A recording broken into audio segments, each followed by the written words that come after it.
Hey everyone, so I'm recording a series of videos on navigating today's job search process, especially for individuals who feel like they're highly sensitive, highly receptive.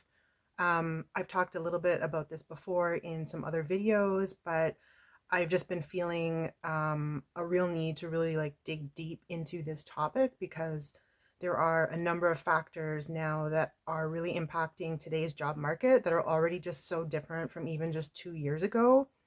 And while these factors affect everyone, there are unique kinds of impacts on people who are what I would call highly receptive individuals.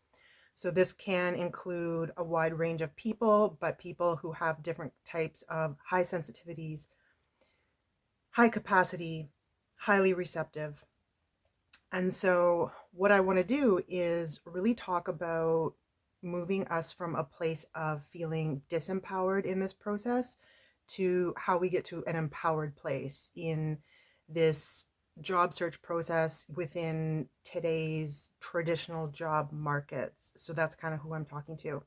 So this is going to be like at least a two-part series. I've recorded like little bits and pieces on this topic already, so I'm going to try to link to those videos here, but this is a much bigger topic than I can do in just one video, and today I just wanted to get out kind of like a quick bite-sized piece to let you guys know about this.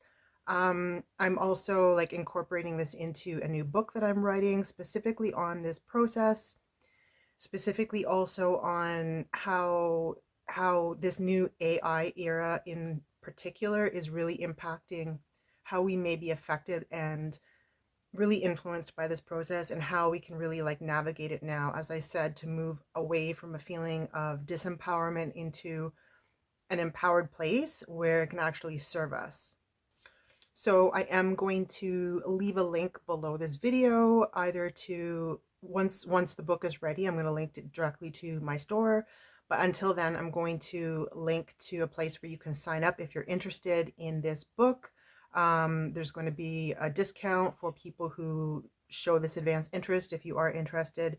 So yeah, do check that out. And if you're interested, sign up below or just visit the store.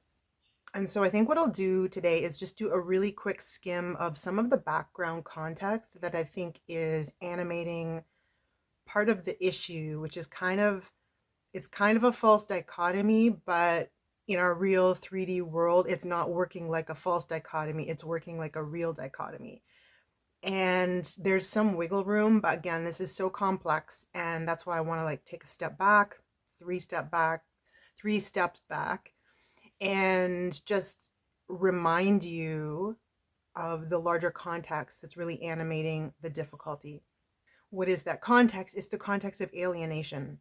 So work as a concept, labor as a concept, is very fundamental to human experience. I mean, this goes back well beyond the modern period. It's not like a modern concept. And it's like art, it's like love, and human work is really a function of human expression, right? We are pouring our creativity into specific kinds of functional ends, whether it's even just for play or if it's for something specific kinds of tools we need. And so there's a very fundamental anthropological basis to the nature of work.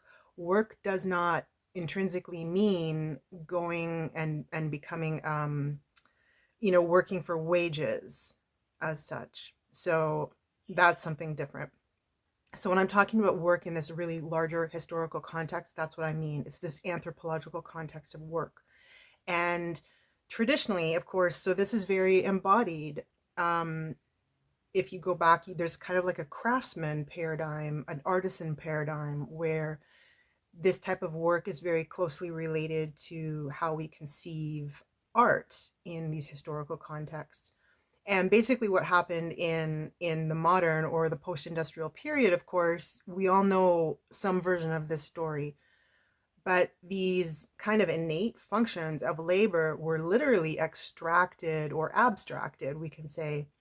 And literally that's the process of alienation, because And I'm going to try to go over this in some more detail in my longer video. But basically, the way I'm understanding and would like to communicate this issue is that it's a function of your capacity for work no longer being rooted in your own time and space. You're not in your own timeline if you're doing a certain kind of like externally organized work, which is not your own. You're doing it for somebody else's end or plan or goals or development. Sometimes, as we now know, like extremely abstracted ends that are using this kind of like basic human vital function in such a way that you no longer belong to your own timeline, so to speak. And the factory belts, the conveyor belt kind of is this iconic image of that issue, right? It's literally not your speed, it's not your timeline, and so on. We know this story. So the issue though is that this kind of alienation is what like leads to feelings of a loss of autonomy and a loss of authenticity, right? Like those are two core issues. And again, this affects everyone, but I feel that for people who are like less receptive, less sensitive, society will call them more adaptable, right? Functional. A lot of these are issues that are easily glossed over. They may not even notice some of these nuances or even question it at all, right? You just maybe never really get to that point, and you're in some kind of working role that you never question and you never leave, right? Some people don't. With all that being said, this is about like the problem is about being able to like return to our creative life force and really embody that and anchor that in a way that can feel authentic and sustain us. And I mean, it's a huge task when you think about it, because that is literally sort of rewriting or going counter to like over 150 years now of a certain kind of social programming, a certain kind of economic programming. And the reason I'm going into such detail on this, like in case it sounds like this is just some kind of like historical kind of rant that I want to do, it's because it matters in the way that we approach this question of, should I take a certain job or take this certain approach, kind of like having like an incremental approach. Like maybe I can like tweak this or that just a little bit, and then I'll just feel enough, I'll feel better enough, and then this is more aligned, and then I'll feel more authentic. And it's just this incremental, like maybe I just need to change one thing and then it's okay, like. Or is it really about taking this kind of like almost black and white view where I'm either doing something that's really authentically embodied and rooted and like supports me in a way that I feel that there's no incoherence or discoherence between my life and my work? Or will there always be this type of friction and I need to just kind of like adjust some of the conditions? Maybe it's just the type of company and these kinds of questions, right? So that's where a lot of the complexity of this topic resides. And just quickly too, like I'll just point you back to some videos I've done previously on the topic of authenticity in your work and on the topic of some of the new challenges that we're getting now in this AI era, where already like just 6 months ago, some of the things that I was saying felt like maybe they were just a little bit, was I overreacting or was I, but no, actually not. It's quite on point. And we're already seeing this even more, at least in the circles that I read and what I'm ingesting information wise, where this is all heading.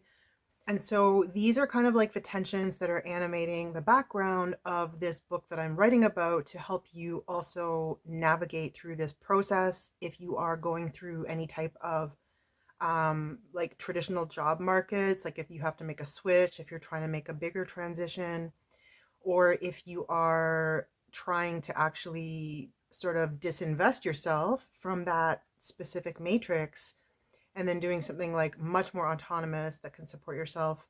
That's another issue also. But when it comes to traditional job markets, for those of us who are like highly receptive, highly sensitive people, there are some real points of friction that we need ways of dealing with, especially now with so much of the influence from AI. And that's not a generalization. I know what I'm talking about. You can see my other videos. So that's the real issue. And so I'm writing this book for other highly receptive people who do need to navigate some kind of traditional job search process at the moment, navigating the traditional job markets for a career transition.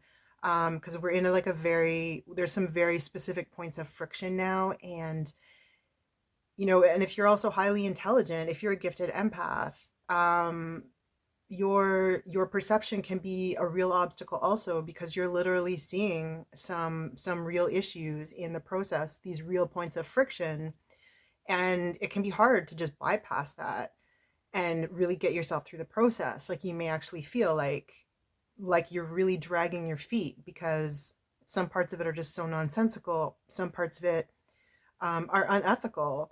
And so I'm just writing this to help you through this process, which I've also been navigating myself, and to really like address this, and to address like how to just get yourself through this successfully and stay sane and find a way towards some authentic outcome for yourself, whether it's maintaining your own authentic timeline, whether it's just achieving like some real like material need that you need right now, and these kinds of issues. So let me know if you're interested. Write some of your questions or comments below. But just as a little bit of an overview, what I'm really going to be talking about are issues around, and again, specifically how AI infused algorithms are now kind of like manipulating these tendencies in certain ways that are really causing some problems, I think. So half of this relates to issues about image and identity, and another half is largely around like a lot of new technical issues that are coming up, just within like the nuts and bolts of many of these like job application processes. And this is true whether like no matter what type of job it is. Like if you're going through like Workday, I can go on and on. I have a whole list. I'm going into this in the book. So whatever level of career you're at, like if you're going for like senior management positions, there's a few differences, but like the basics of what are being impacted are the same. So yes, let me know your questions. Let me know what you've run into yourself. And I'm going to keep talking about this in more detail in sort of a part 2. This is kind of like a teaser video, because I was like writing this out and like realizing like how much more I need to cover. But I just really wanted to get something to you a lot sooner than that. So here it is. Thanks for watching, and let me know what you think. Let me know about your experience, and we'll talk in the comments.